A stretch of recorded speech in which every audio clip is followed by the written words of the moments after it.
La Bible en un an, le 15 février, le livre de l'Exode, chapitre 39, verset 1 au chapitre 40, verset 38, le livre des psaumes, chapitre 35, verset 1 à 16, le livre des proverbes, chapitre 6, verset 16 à 19, l'évangile de Matthieu, chapitre 8, verset 18 à 34. Exode, chapitre 39. Avec les étoffes teintes en bleu, en pourpre et en cramoisi, on fit les vêtements d'office pour le service dans le sanctuaire, et on fit les vêtements sacrés pour Aaron, comme l'Éternel l'avait ordonné à Moïse. On fit l'éphod d'or, de fil bleu, pourpre et cramoisi, et de fin lin retors. On étendit des lames d'or, et on les coupa en fils, que l'on entrelaça dans les étoffes teintes en bleu, en pourpre et en cramoisi, et dans le fin lin. Il était artistement travaillé. On y fit des épaulettes qui le joignaient, et c'est ainsi qu'il était joint par ses deux extrémités. La ceinture était du même travail que l'éphod et fixée sur lui. Elle était d'or, de fil bleu, pourpre et cramoisi, et de fin lin retors, comme l'Éternel l'avait ordonné à Moïse.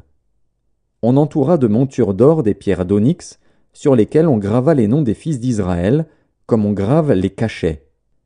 On les mit sur les épaulettes de l'éphod, en souvenir des fils d'Israël, comme l'Éternel l'avait ordonné à Moïse. On fit le pectoral, artistement travaillé, du même travail que l'éphod, d'or, de fil bleu, pourpre et cramoisi, et de fin lin retors. Il était carré. On fit le pectoral double, sa longueur était d'un empan, et sa largeur d'un empan, il était double. On le garnit de 4 rangées de pierres. Première rangée, une sardoine, une topaze, une émeraude. Seconde rangée, une escarboucle, un saphir, un diamant. Troisième rangée, une opale, une agate, une améthyste. Quatrième rangée, une chrysolite, un onyx, un jaspe. Ces pierres étaient enchâssées dans leur monture d'or. Il y en avait 12, d'après les noms des fils d'Israël. Elles étaient gravées comme des cachets, chacune avec le nom de l'une des 12 tribus. On fit sur le pectoral des chaînettes d'or pur, tressées en forme de cordon. On fit 2 montures d'or et 2 anneaux d'or, et on mit les 2 anneaux aux 2 extrémités du pectoral. On passa les 2 cordons d'or dans les 2 anneaux aux 2 extrémités du pectoral. On arrêta par devant les bouts des 2 cordons aux 2 montures placées sur les épaulettes de l'éphod. On fit encore 2 anneaux d'or, que l'on mit aux 2 extrémités du pectoral, sur le bord intérieur appliqué contre l'éphod. On fit 2 autres anneaux d'or, que l'on mit au bas des 2 épaulettes de l'éphod, sur le devant, près de la jointure, au-dessus de la ceinture de l'éphod. On attacha le pectoral par ses anneaux aux anneaux de l'éphod avec un cordon bleu, afin que le pectoral fût au-dessus de la ceinture de l'éphod et qu'il ne pût pas se séparer de l'éphod, comme l'Éternel l'avait ordonné à Moïse. On fit la robe de l'éphod, tissée entièrement d'étoffe bleue. Il y avait, au milieu de la robe, une ouverture comme l'ouverture d'une cotte de maille, et cette ouverture était bordée tout autour, afin que la robe ne se déchirât pas. On mit sur la bordure de la robe des grenades de couleur bleue, pourpre et cramoisi, en fil retors. On fit des clochettes d'or pur, et on mit les clochettes entre les grenades, sur tout le tour de la bordure de la robe, entre les grenades. Une clochette et une grenade, une clochette et une grenade, sur tout le tour de la bordure de la robe, pour le service, comme l'Éternel l'avait ordonné à Moïse. On fit les tuniques de fin lin, tissées, pour Aaron et pour ses fils, la tiare de fin lin, et les bonnets de fin lin servant de parure, les caleçons de lin retors, la ceinture de fin lin retors, brodée, et de couleur bleue, pourpre et cramoisi, comme l'Éternel l'avait ordonné à Moïse. On fit d'or pur la lame, diadème sacré, et l'on y écrivit, comme on grave un cachet, sainteté à l'Éternel. On l'attacha avec un cordon bleu à la tiare, en haut, comme l'Éternel l'avait ordonné à Moïse. Ainsi furent achevés tous les ouvrages du tabernacle, de la tente d'assignation. Les enfants d'Israël firent tout ce que l'Éternel avait ordonné à Moïse, ils firent ainsi. On amena le tabernacle à Moïse, la tente et tout ce qui en dépendait, les agrafes, les planches, les barres, les colonnes et les bases.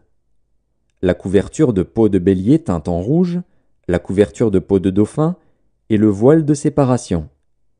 L'arche du témoignage et ses barres, et le propitiatoire. La table, tous ses ustensiles, et les pains de proposition. Le chandelier d'or pur, ses lampes, les lampes préparées, tous ses ustensiles, et l'huile pour le chandelier. L'autel d'or, l'huile d'onction et le parfum odoriférant, et le rideau de l'entrée de la tente. L'autel d'airain, sa grille d'airain, ses barres, et tous ses ustensiles.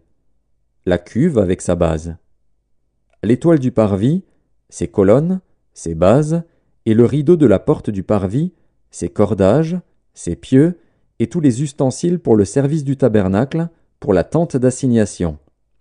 Les vêtements d'office pour le sanctuaire, les vêtements sacrés pour le sacrificateur Aaron, et les vêtements de ses fils pour les fonctions du sacerdoce. Les enfants d'Israël firent tous ces ouvrages, en se conformant à tous les ordres que l'Éternel avait donnés à Moïse. Moïse examina tout le travail, et voici, il l'avait fait comme l'Éternel l'avait ordonné, il l'avait fait ainsi. Et Moïse les bénit. Exode, chapitre 40. L'Éternel parla à Moïse, et dit, Le premier jour du premier mois, tu dresseras le tabernacle, la tente d'assignation. Tu y placeras l'arche du témoignage, et tu couvriras l'arche avec le voile. Tu apporteras la table, et tu la disposeras en ordre. Tu apporteras le chandelier, et tu en arrangeras les lampes.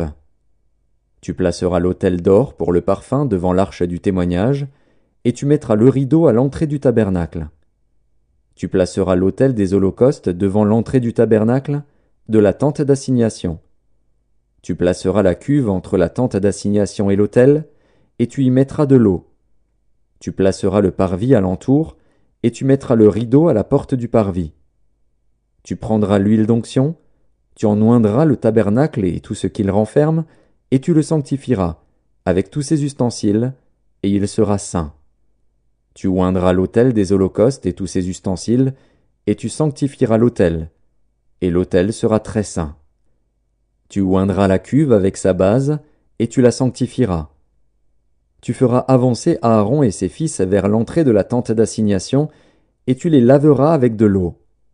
Tu revêtiras Aaron des vêtements sacrés, tu l'oindras, et tu le sanctifieras, pour qu'il soit à mon service dans le sacerdoce.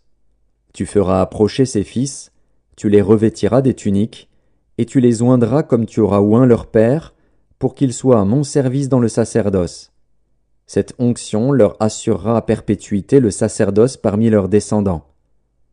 Moïse fit tout ce que l'Éternel lui avait ordonné, il fit ainsi. Le premier jour du premier mois de la seconde année, le tabernacle fut dressé. Moïse dressa le tabernacle, il en posa les bases, plaça les planches et les barres, et éleva les colonnes. Il étendit la tente sur le tabernacle, et il mit la couverture de la tente par-dessus, comme l'Éternel l'avait ordonné à Moïse. Il prit le témoignage, et le plaça dans l'arche. Il mit les barres à l'arche, et il posa le propitiatoire au-dessus de l'arche. Il apporta l'arche dans le tabernacle. Il mit le voile de séparation, et il en couvrit l'arche du témoignage, comme l'Éternel l'avait ordonné à Moïse. Il plaça la table dans la tente d'assignation, au côté septentrional du tabernacle, en dehors du voile. Et il y déposa en ordre les pains, devant l'Éternel, comme l'Éternel l'avait ordonné à Moïse. Il plaça le chandelier dans la tente d'assignation, en face de la table, au côté méridional du tabernacle. Et il en arrangea les lampes, devant l'Éternel, comme l'Éternel l'avait ordonné à Moïse. Il plaça l'autel d'or dans la tente d'assignation, devant le voile. Et il y fit brûler le parfum odoriférant, comme l'Éternel l'avait ordonné à Moïse. Il plaça le rideau à l'entrée du tabernacle. Il plaça l'autel des holocaustes à l'entrée du tabernacle, de la tente d'assignation, et il y offrit l'holocauste et l'offrande, comme l'Éternel l'avait ordonné à Moïse. Il plaça la cuve entre la tente d'assignation et l'autel, et il y mit de l'eau pour les ablutions. Moïse, Aaron et ses fils s'y lavèrent les mains et les pieds. Lorsqu'ils entrèrent dans la tente d'assignation et qu'ils s'approchèrent de l'autel, ils se lavèrent, comme l'Éternel l'avait ordonné à Moïse. Il dressa le parvis autour du tabernacle et de l'autel, et il mit le rideau à la porte du parvis. Ce fut ainsi que Moïse acheva l'ouvrage. Alors la nuée couvrit la tente d'assignation, et la gloire de l'Éternel remplit le tabernacle. Moïse ne pouvait pas entrer dans la tente d'assignation, parce que la nuée restait dessus, et que la gloire de l'Éternel remplissait le tabernacle. Aussi longtemps que durèrent leurs marches, les enfants d'Israël partaient, quand la nuée s'élevait de dessus le tabernacle. Et quand la nuée ne s'élevait pas, ils ne partaient pas, jusqu'à ce qu'elle s'élevât. La nuée de l'Éternel était de jour sur le tabernacle, et de nuit, il y avait un feu, aux yeux de toute la maison d'Israël, pendant toute leur marche. Psaume 35 de David. Éternel, défends-moi contre mes adversaires, combats ceux qui me combattent. Saisis le petit et le grand bouclier et lève-toi pour me secourir. Brandis la lance et le javelot contre mes persécuteurs. Dis à mon âme, je suis ton salut. Qu'ils soient honteux et confus ceux qui en veulent à ma vie, qu'ils reculent et rougissent ceux qui méditent ma perte, qu'ils soient comme la balle emportée par le vent et que l'ange de l'Éternel les chasse. Que leur route soit ténébreuse et glissante et que l'ange de l'Éternel les poursuive. Car sans cause, ils m'ont tendu leur filet sur une fosse, sans cause, ils l'ont creusé pour m'ôter la vie. Que la ruine les atteigne à l'improviste, qu'ils soient pris dans le filet qu'ils ont tendu, qu'ils y tombent et périssent. Et mon âme aura de la joie en l'Éternel, de l'allégresse en son salut. Tous mes os diront, Éternel, qui peut comme toi délivrer le malheureux d'un plus fort que lui, le malheureux et le pauvre de celui qu'il dépouille. De faux témoins se lèvent, ils m'interrogent sur ce que j'ignore, ils me rendent le mal pour le bien. Mon âme est dans l'abandon. Et moi, quand ils étaient malades, je revêtais un sac, j'humiliais mon âme par le jeûne, je priais la tête penchée sur mon sein. Comme pour un ami, pour un frère, je me traînais lentement. Comme pour le deuil d'une mère, je me courbais avec tristesse. Puis quand je chancelle, ils se réjouissent et s'assemblent. Ils s'assemblent à mon insu pour m'outrager, ils me déchirent sans relâche. Avec les impies, les parasites moqueurs, ils grincent les dents contre moi. Livre des Proverbes, chapitre 6. Il y a 6 choses que hait l'Éternel, et même 7 qu'il a en horreur. Les yeux hautains, la langue menteuse, les mains qui répandent le sang innocent, le cœur qui médite des projets iniques, les pieds qui se hâtent de courir au mal, le faux témoin qui dit des mensonges, et celui qui excite des querelles entre frères. Matthieu, chapitre 8. Jésus, voyant une grande foule autour de lui, donna l'ordre de passer à l'autre bord. Un scribe s'approcha et lui dit, « Maître, je te suivrai partout où tu iras. » Jésus lui répondit, « Les renards ont des tanières, et les oiseaux du ciel ont des nids, mais le Fils de l'homme n'a pas où reposer sa tête. » Un autre d'entre les disciples lui dit, « Seigneur, permets-moi d'aller d'abord ensevelir mon Père. » Mais Jésus lui répondit, « Suis-moi, et laisse les morts ensevelir leurs morts. » Il monta dans la barque, et ses disciples le suivirent. Et voici, il s'éleva sur la mer une si grande tempête que la barque était couverte par les flots, et lui, il dormait. Les disciples s'étant approchés le réveillèrent et dirent, « Seigneur, sauve-nous, nous périssons. » Il leur dit, « Pourquoi avez-vous peur, gens de peu de foi ?»